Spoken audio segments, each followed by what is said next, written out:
Oi, meus amores, que bom encontrar com vocês. Vamos estudar? Estamos na segunda parte de O Livro dos Espíritos, que tem como título Do Mundo Espírita ou Mundo dos Espíritos. Estamos no capítulo 4, que trata da pluralidade das existências, e estamos na seção, no pedaço do capítulo 4, que trata da sorte, do destino, da sorte das crianças depois da morte. Deixamos na nossa última conversa uma questão, aliás, quase duas questões para serem tratadas hoje, principalmente por causa da nota que acompanha essa questão. Questão 199. Por que tão frequentemente a vida se interrompe na infância? Nós chegamos a mencionar um pouquinho sobre algumas dessas questões, né, da morte na infância na nossa última conversa, quando nós estávamos iniciando essa sessão do texto. Mas deixamos para hoje a continuação exatamente porque ela vai explorar melhor esse ponto do assunto. Por que a vida na infância tão frequentemente é interrompida? Ou de outra forma, por que tanta criança morre? Porque isso também é uma das causas de dúvidas frequentes que existia entre as pessoas quando era pensada ou questionada, né, a justiça divina, a justiça das existências. Por que algumas pessoas vivem tantos anos, têm a oportunidade de fazer tanta coisa aqui, e outras crianças, outras pessoas, né, vivem sem ter, aliás, morrem sem ter tido a oportunidade de fazer quase nada? Por que tantas crianças morrem? Por que tão frequentemente a vida se interrompe na infância? E a resposta dos espíritos é a seguinte: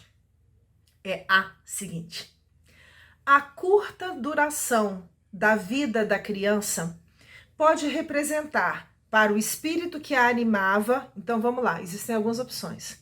Uma delas, pode acontecer de que essa curta duração represente para esse espírito que estava animando aquele corpo o complemento de existência precedentemente interrompida antes do momento em que devera terminar. Vamos imaginar que eu deveria ter ficado na aula para ter 6 aulas, naquele dia de aula. Só que eu resolvi, por conta própria, uma opção, ir embora quando estava no 5º horário. Não comuniquei a ninguém, não pedi autorização e resolvi ir embora. Eu precisava ter ficado mais uma aula lá para poder aprender o conteúdo daquela aula. E aí pode acontecer de que no dia seguinte, quando eu retorne, os professores, antes de darem continuidade à matéria, me peçam para permanecer lá, talvez um pouco antes, para poder aprender aquilo que ficou faltando do dia anterior. Existem alguns relatos, e aí nós estamos falando de regras, tá? Não é toda criança que morre, né, nessa fase da vida, não é todo espírito que desencarna na infância que tem como justificativa para essa morte essa situação específica. Mas existem muitos casos de espíritos que abandonaram a vida pelo suicídio e que numa outra existência, na existência seguinte, costumam vir para completar o tempo que havia sido, né, deixado daquela existência anterior. Existem muitos relatos nesse sentido. Ah, Rogério, isso é sempre regra? Não necessariamente. Ivone do Amaral Pereira, segundo ela mesma, por causa de um suicídio cometido na vida anterior, ela deveria ter desencarnado por volta dos 42 anos de idade. Mas Ivone morreu com 83. Então existem situações e situações. Eles ainda colocam, vou voltar nesse primeiro ponto, pode representar o complemento de existência precedentemente interrompida antes do momento em que devera terminar. E sua morte, também não raro, constitui provação ou expiação para os pais. Pode ser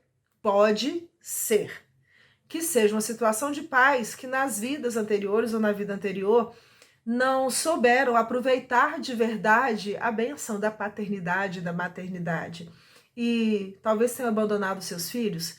E abandonar não é simplesmente colocar para fora, deixar de ver. Existem abandonos com pessoas presentes. E aí talvez eu tenha pedido, ou por orientação dos meus mentores, dos meus tutores, eu tenha vindo nessa existência precisando entender, para dar valor àquilo que eu não valorizei, o que é a perda de alguém que é muito esperado e que é muito caro. É uma possibilidade.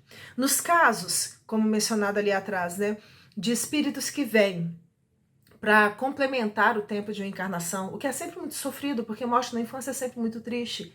Nestes casos, muitos espíritos dão notícia de que são testemunhos de amor profundos por parte daqueles pais que recebem esses espíritos nessas condições, que lhes trará dor, porque eles recebem sabendo que vão ficar com eles por pouco tempo. Isso não significa que quando chega aqui na realidade da matéria, a gente aceite isso facilmente. Não, não é assim. Mas eles estão falando aqui de possibilidades. Voltamos a dizer, cada caso é um caso. Essa questão tem uma outra dentro dela. Questão 199A. Que sucede ao espírito de uma criança que morre pequenina? O que acontece com o espírito de uma criança que desencarnou com 6 meses, com 2 anos, com 7 anos? O que acontece com o espírito dessa criança? E aí, os espíritos respondem de forma muito direta, simples. Recomeça outra existência. É como se aquilo ali fosse uma etapa. Venceu aquela etapa, vamos seguir para outras etapas.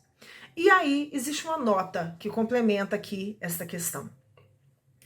Se uma única existência tivesse o homem, e se, extinguindo-se-lhe ela, acabando essa existência, sua sorte ficasse decidida para a eternidade, qual seria o mérito de metade do gênero humano, da que morre na infância, para gozar sem esforços da felicidade eterna? E com que direito se acharia isenta das condições, às vezes tão duras, a que se vê submetida a outra metade? Então vamos lá. Se fosse só uma única existência, a ideia é pensar nisso daqui, né? Qual que seria o mérito do tipo assim, em que eu poderia parabenizar uma pessoa que foi direto para o céu, sem que ela teve que passar por nenhuma das dificuldades, sem que ela tenha tido que passar por nenhuma das dificuldades que são normais da vida humana. E aqui, quando Allan Kardec, né, quando os espíritos orientando, eles colocam que metade do gênero humano passa por esse tipo de experiência, é porque a gente tem que lembrar que aqui está sendo falado no século XIX. No século XIX, o índice de mortalidade infantil ainda era muito grande. A gente ouve, às vezes, histórias, até mesmo do século XX, de famílias que chegaram a ter, por incrível que pareça, né, mulheres que passaram por 10, 12 gestações e que muitas vezes só dois dos seus filhos chegaram à idade adulta. Não existia conhecimento médico como a gente tem hoje, isso tudo estava em desenvolvimento. Não existia ainda um conhecimento mais claro do uso dos antibióticos, dos remédios como a gente tem. Não existiam vacinas como a gente conhece hoje. Então a gente precisa entender muito esse ponto do lado de lá. Então vamos lá. Qual é o mérito que teria uma pessoa que fosse direto para o céu sem ter passado por nada que justificasse aquele prêmio? O que ela fez para merecer isso? Ou de outra forma, complicando aqui um pouquinho esse lado, né? Que direito ela tem? Por que ela está recebendo isso? Olhando do outro lado, né? Que direito ela tem? Por que ela é melhor do que os outros para ela ter ganhado essa condição de ir direto para o céu, enquanto o restante da humanidade está passando por dificuldades, por sofrimentos, para talvez conseguir a mesma bênção? E eles seguem. Semelhante ordem de coisas não corresponderia à justiça de Deus. Com a reencarnação, a igualdade é real para todos. Se as coisas fossem desse jeito, Deus não seria justo. Porque foi o quê? Um jogo de sorte para escolher, você vai, você fica, você sabe esse tipo de coisa? Nesse sentido, a reencarnação iguala a todo mundo. Eu estou passando por isso agora, pode ser que você tenha passado ontem, pode ser que você vá passar amanhã, mas existe uma lógica por trás dessa ordem toda que a gente vive. O futuro a todos toca, sem exceção e sem favor para quem quer que seja. Os retardatários, aqueles que estão atrasados nesse processo evolutivo, só de si mesmos podem se queixar. Eles não podem colocar a culpa em ninguém. Todos nós temos as mesmas oportunidades. Se a gente está andando mais devagar ou mais rápido, depende da gente, é escolha nossa. E exatamente por ser escolha nossa, o mérito ou demérito vai ser nosso. Forçoso é importante, é necessário que o homem tenha o merecimento de seus atos, como tem deles a responsabilidade. Aliás, não é racional, aí ele vai para um outro ponto. Não é racional considerar-se a infância como um estado normal de inocência. Não se vê em crianças dotadas dos piores instintos numa idade em que ainda nenhuma influência pode ter tido a educação.